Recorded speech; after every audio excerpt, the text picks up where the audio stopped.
রাধিকা সংবাদ, কবি কৃষ্ণা বসু। কৃষ্ণ ভুলবার পর সবাই ভুলেছে তোকে, কেউ আর মনেও রাখেনি।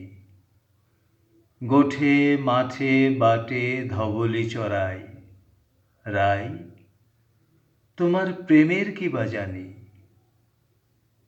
সত্যি কিছু জানতো না তো সে, শুধু শিকারের লোভে, শুধু জয়ের নেশায় এসেছিল।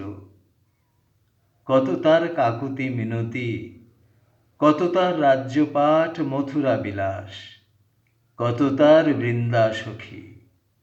সত্যভামা রুক্মিণী সুন্দরী, তার জীবন যাপন জুড়ে জেগে ওঠে ঐশ্বর্যের অদ্ভুত নাটক।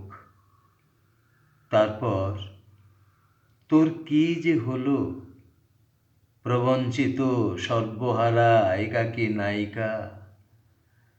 তোকে ভুলে তোকে ফেলে সে তো বেশ রাজ অধিরাজ সেজে মহাকাব্যটির প্রধান পুরুষ হয়ে প্রচণ্ড প্রতাপে বেঁচে আছে আজও। বাঁশির প্রতাপে তুই ভেসে ভেসে, সুরের সম্মোহে তুই ভেসে গিয়েছিলি সরলা ঘোষিত।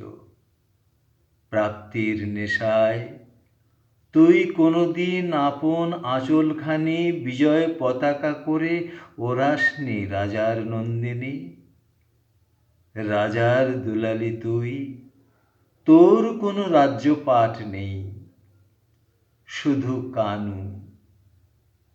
ভুল কানু, ভুল নায়কের জন্য তোর সত্য কান্না।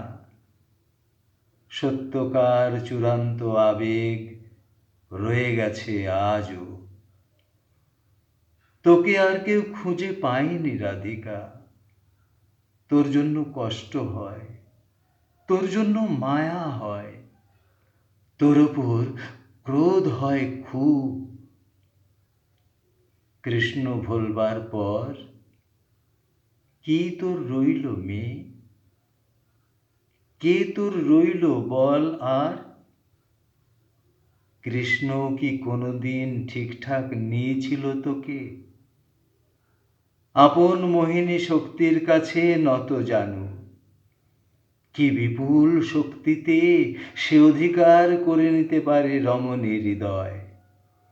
এই সত্য জেনে নিতে সে এসেছিল তোর কাছে। আর তুই বোকা মেয়ে, তাকে জীবনের শ্রেষ্ঠ পাওয়া মনে করে ঘর ছেড়ে বর ছেড়ে ভেসেছিলি পথে পথে, পথে ও বিপথে। তোকে ফেলে সে গিয়েছে মোহন বাঁশিটি নিয়ে নতুন নগরে। তার যুবতী লোভন রূপ দেখে মুগ্ধ হয় আবিশ্ব ভারত আজও। বলো বরুচণ্ডীদাস, বলো বিদ্যাপতি, বলো জ্ঞানদাস, শ্রীদাম সুদাম সখা বলরাম দাস, কেউ কিছু জানো নাকি তার কথা? তার কথা, রাধিকার কথা।